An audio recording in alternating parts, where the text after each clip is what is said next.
Well, what's going on, fellow zombies and people on the internet? How you doing? Okay, let me make the introductions again. The Diary of a Griever named John Weaver, which is me, and this is June 24th, 2026, and it's about 15 before 3 o'clock West Coast time p.m. Okay, I keep saying zombies all the time, right? In my earlier videos, I dealt with people who are sleep deprived and emotionally screwed up, and then I kind of reversed that.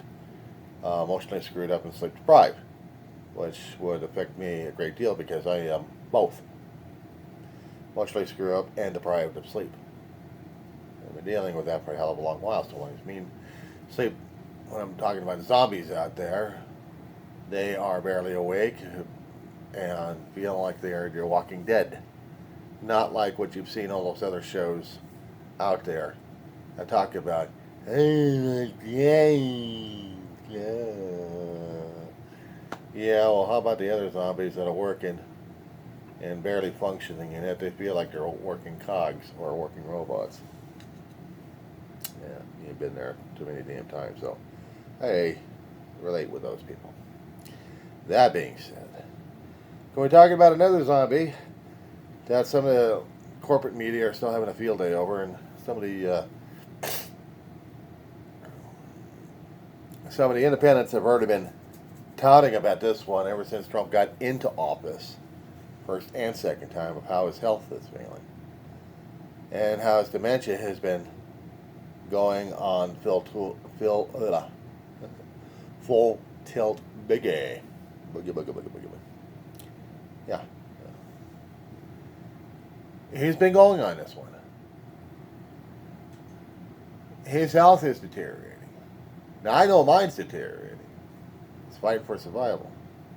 I should be going out there working my ass off, or actually walking my ass off.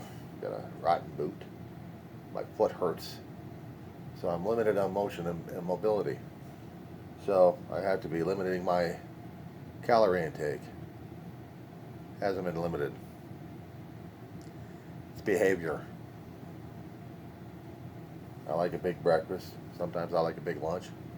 And other times, nothing for lunch, for dinner, or I may like a big or just not big. Just say hell with it. Just light stuff. I feel like I'm overeating all the time. So I look like an overweight dude. Camera adds about 10 pounds to it, but I am large. Doesn't mean I'm in charge, it just means I'm large.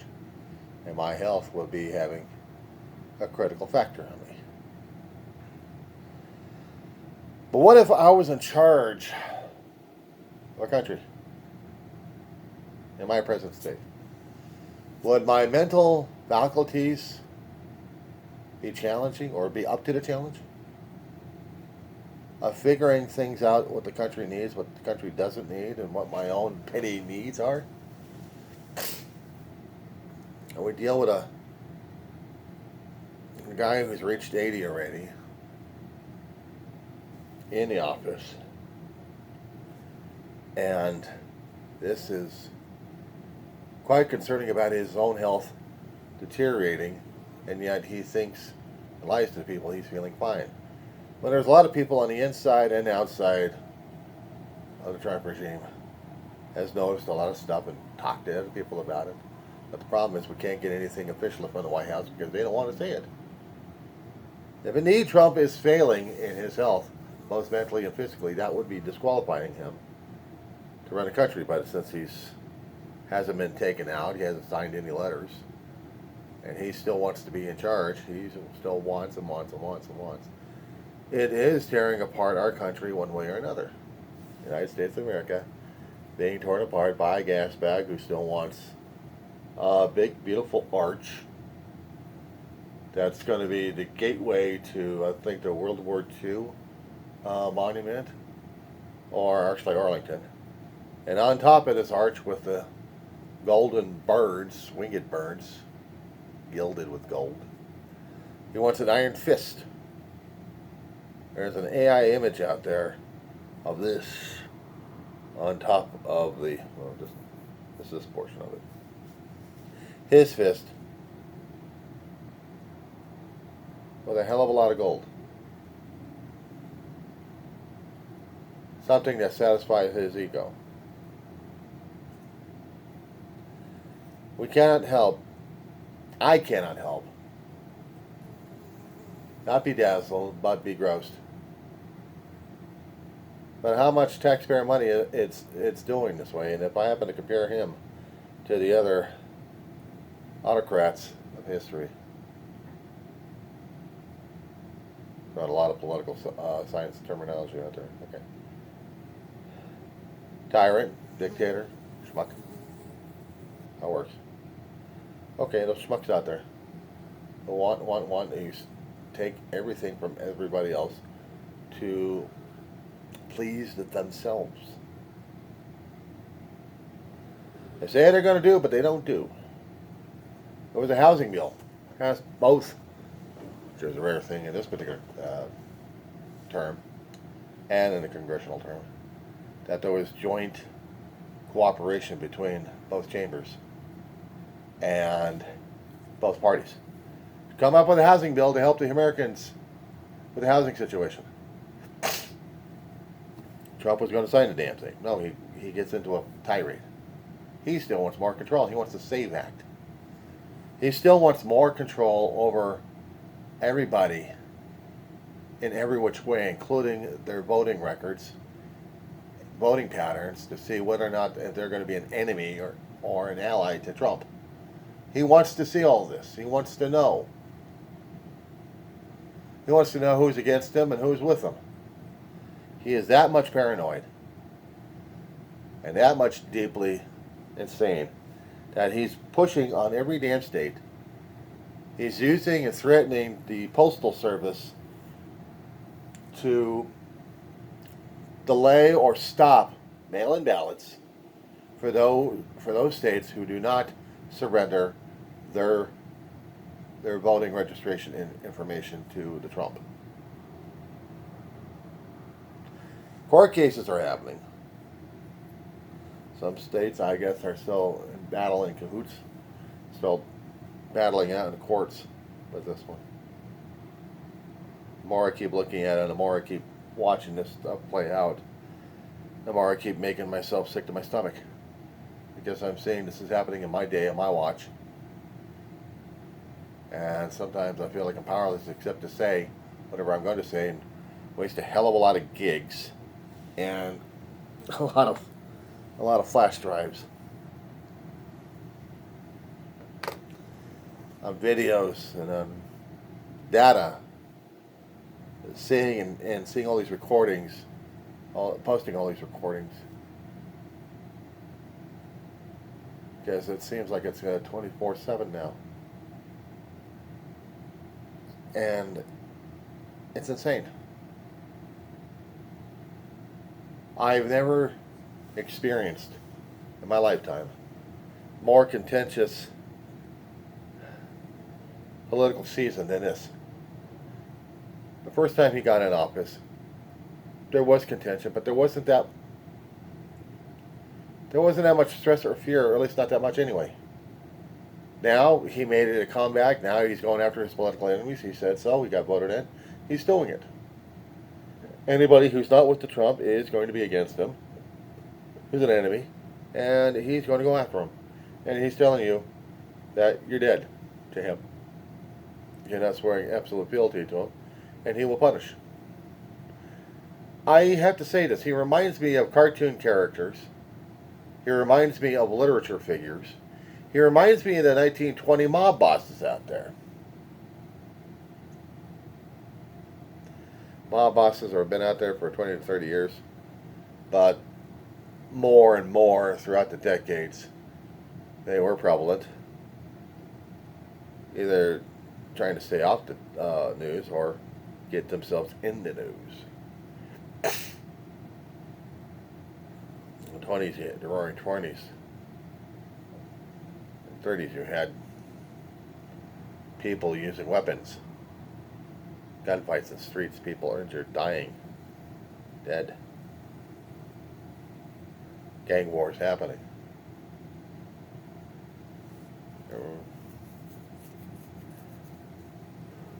We've had gang wars. But we didn't have declared bosses, at least in my lifetime, starting up for. They're declaring territory and they want more. Unless, of course, you're a leader of a country or of a revolution. And you're going to be forcing a lot of things happening down people's throats. And how does this work? How does this help us? There's no answer. There's no adequate answer for this. There is none. Except I'm seeing mob boss activity out of a guy elected in office, and he's threatening people left and right. Everybody's freedom, everybody's right to exist, everybody's right to have a citizenship. He'll allow some races out there. If you're white, if you're Christian, you get to stay. If not, you're targeted.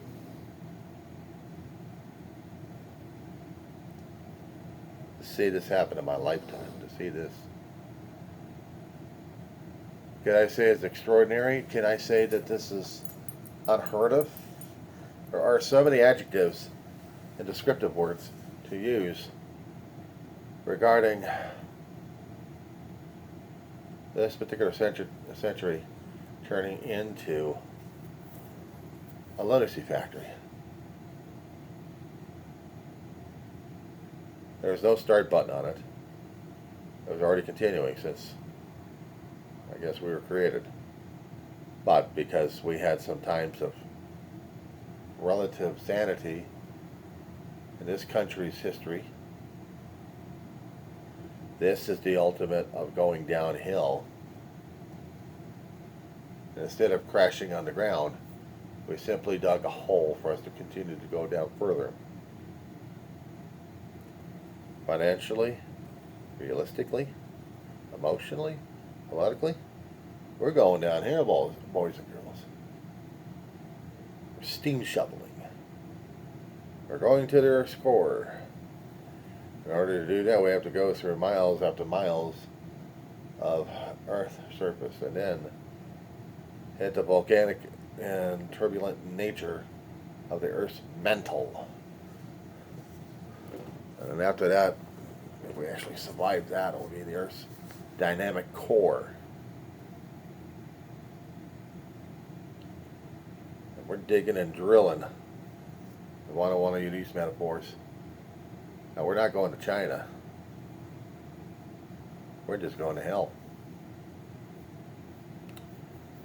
I could play and be penalized for a copyright error if I happen to put on AC/DC Highway to Hell.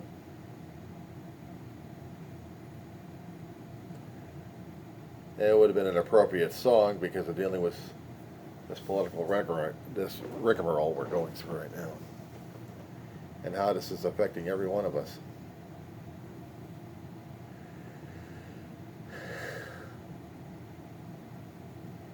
Of course, I could try saying it about my own damn health, mental and physical. Maybe I'm going down to hell.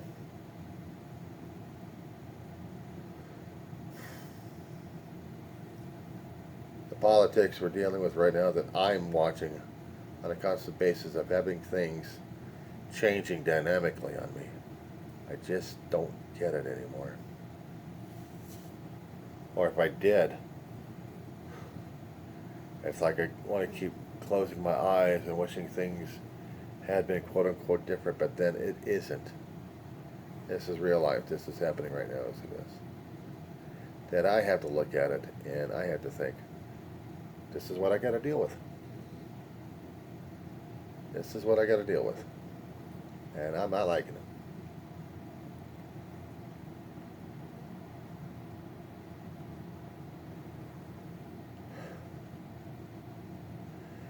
I'm seeing a lot of people trying to laugh themselves how ridiculous it is, and probably look at the fear in their eyes of what the shit happening right now. CNN's doing breaking news right now, so here's Jake Tapper. It is a meeting between President Trump and Republican senators turned into something of a screaming match on Capitol Hill. The confrontations about the Iran war as the president expressed his exasperation that any Republicans would vote for the War Powers Act. Here's how Republican Senator Bill Cassidy of Louisiana described his dispute with President Trump. The president didn't want to hear my question. Interrupted me. I didn't care to be interrupted. I felt like I was trying to get answers from the American people. And I'm not trying to be bullied. I'm trying to get answers from the American people. And so it escalated from there. At some point, it de-escalated. Questions were about how long the war with Iran was going to last. Cassidy said today's meeting with Republican senators came after President Trump had already been feeling blindsided by his own party this morning. He announced at the last minute that he would not sign a bipartisan deal to make housing more affordable. Instead, he's demanding a vote on election legislation, election security legislation. That legislation, what President Trump calls the Save America Act, simply does not have the votes in the Senate to pass. Florida Republican Senator Rick Scott, a strong supporter of the president, told CNN that he bluntly relayed that to the president today. Quote, I said, this is where we are today. I'm a business guy. You have to live in reality. They don't have the votes. Senator Scott is going to join us live in moments just to share more about today's developments, but we're going to start today with CNN's Caitlin Collins at the White House. Oh, I'm switching over to MSNBC. Ari. Counting his side today. I stood and said, you have not told the American people what's going on. It was supposed to last 4 months. It's lasted 4 months. Our original objectives have not been achieved. He did not particularly care for my comments. Raised his voice. I lost my temper. I made it clear that I wasn't going to be bullied, and made it clear that I think we need answers. So you have, according to that account, 2 people yelling at each other. We would have to amend Senator Cassidy's statement that he wasn't going to be bullied. I think an English teacher would say, well, if you want to be accurate, the full sentence is, I'm not going to be bullied by Trump anymore. Because like a lot of Republicans, his word, they've been bullied a ton. But that was the scene of what was a rare visit by Trump to go meet with Senate Republicans in the group. And Trump was also, according to reporting, reduced to asking for more help from Republican leader Thune amid setbacks. Remember, Trump just lost that big Senate war powers vote, with Republicans turning on it. And that was coming after he had squeaked by in prior votes. So if you're counting this as momentum, he's losing it. The anti-Trump vote there was a huge deal. It shows the national opposition to Trump's Iran war, as well as high gas prices, landing in the Senate. This was the scene, as you see there, in losing the vote. Now this shaky peace deal could leave the U.S., according to experts and now some Republicans, on a worse footing than before Trump started the war. So he's reeling from a rejection by a Congress run by his party. You know, you can go all the way back to Vietnam, where the opposition actually took many, many more years to build to this level, to find this kind of united opposition. And I say that as a reference point because sometimes people think, well, is Trump getting away with everything, or it all seems to just kind of happen and not matter, but it's actually quite the opposite. In ways we can measure, this is higher, faster opposition than other presidents have faced. Now, back then, it was Vietnam, you may recall, that led Congress to pass this new law, which was at least going to try to prevent future unilateral wars from running away from the American people by just a president, because the power to declare war in our constitutional system is supposed to actually be with Congress, although that has been, of course, circumvented many times long before Donald Trump. But here's what I can tell you. Right now, Donald Trump is actually the first president since that Vietnam-era law passed to ever actually see both houses of Congress use the War Powers Act to reject him as commander-in-chief, to reject what he's doing abroad with, again, your tax dollars, your military, and of course, if you're in a military household, what he's sending young men and women to go off and fight. No other president has seen this kind of opposition on record in the Congress to their ability to be commander-in-chief, and this has happened despite his party controlling the Congress. Here's how the New York Times reported it. Trump's loss in this week's vote is the first time the enactment of the War Powers Resolution of 73 that both chambers of Congress have approved a resolution directing a president to end a military conflict. The Times reporting that the House passed the measure earlier this month after Republican leaders who tried to block it basically failed and were, quote, unable to keep the party unified. Now you can say that again. Those setbacks in a Congress that we're told is so partisan or so under Trump's thumb, those setbacks are on the biggest issue. And if you follow Republican politics, if you follow conservative leading podcasts, and you don't have to, we'll follow it for you and update you on the key takeaways, the headlines. This issue and Epstein, the Iran issue and Epstein, have split this party unlike anything else in the last 2 years of this Trump second term. The setbacks are also context for Donald Trump's odd retreat on a different issue today. I mentioned he's got multiple problems. Well, Trump's Republican Party was actually excited about what they called a rare legislative breakthrough, passing a pretty sizable housing bill, which their leaders touted. They had some Democrats on board. So as recently as last night, you had these kind of headlines that were kind of like celebratory. We're going to send this to Trump's desk. We got bipartisan support. Look, we're still able to do things on the domestic front. And then today, Trump abruptly canceling his own party's planned signing. And he added an unrelated new demand that Congress should bow to his plot to meddle in the midterms that apparently he might realize he's doing worse in because of all these problems. Now, let me tell you what this means. Some stories are simple. We don't need a lot of DC analysis or jargon. 2 points here. On substance, Trump's plot is just a panicked midterm shakedown. He's just literally saying, give me what I want to distort, corrupt, or disrupt what would otherwise be the looming vote, which he's worried about losing. Shakedown. Point number 2, very simple.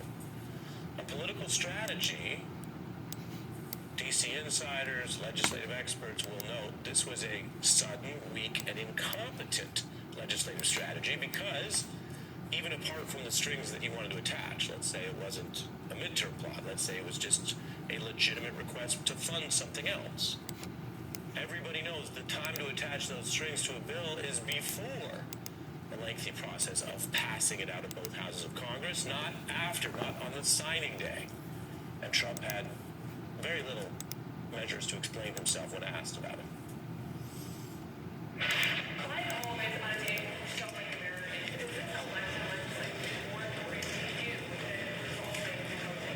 It's just every election's important.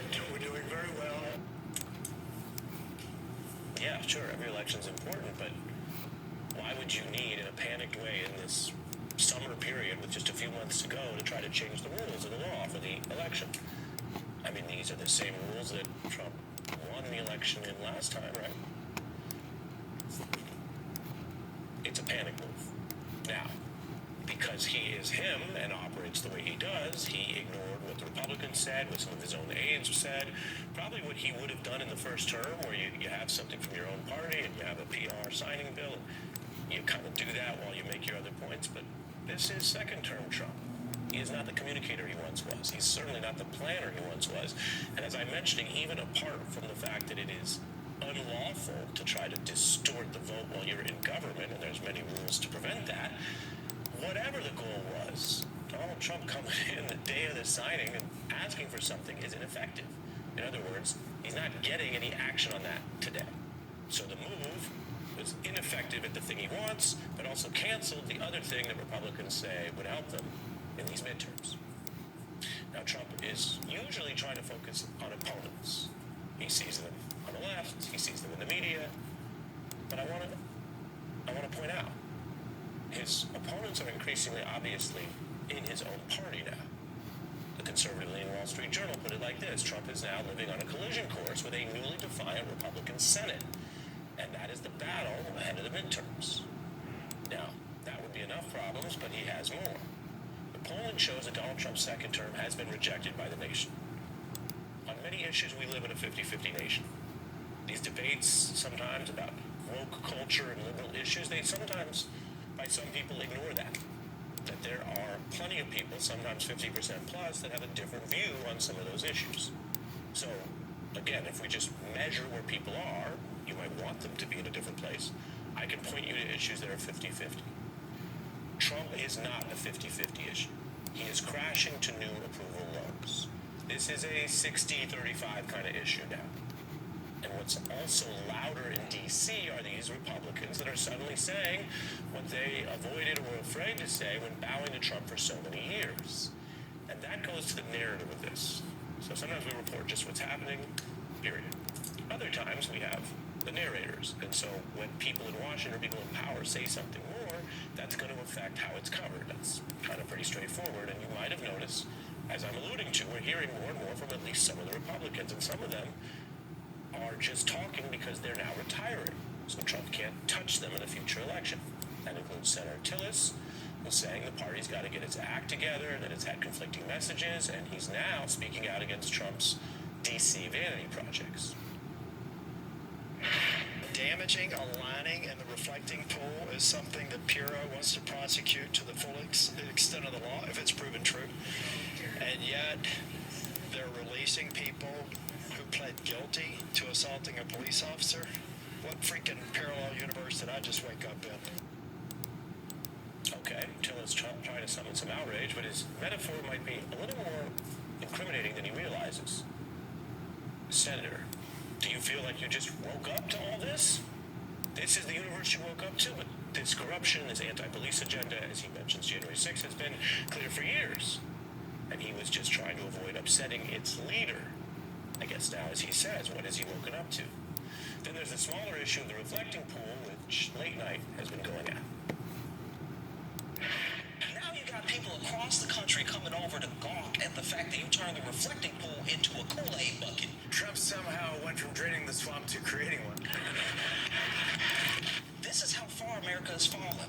The last time we collected this many people around the reflecting pool was for civil rights. People were like, we must come out to support Dr. King. 60 years later, we're like, a slimy pool, this I gotta see. Part 2 coming up.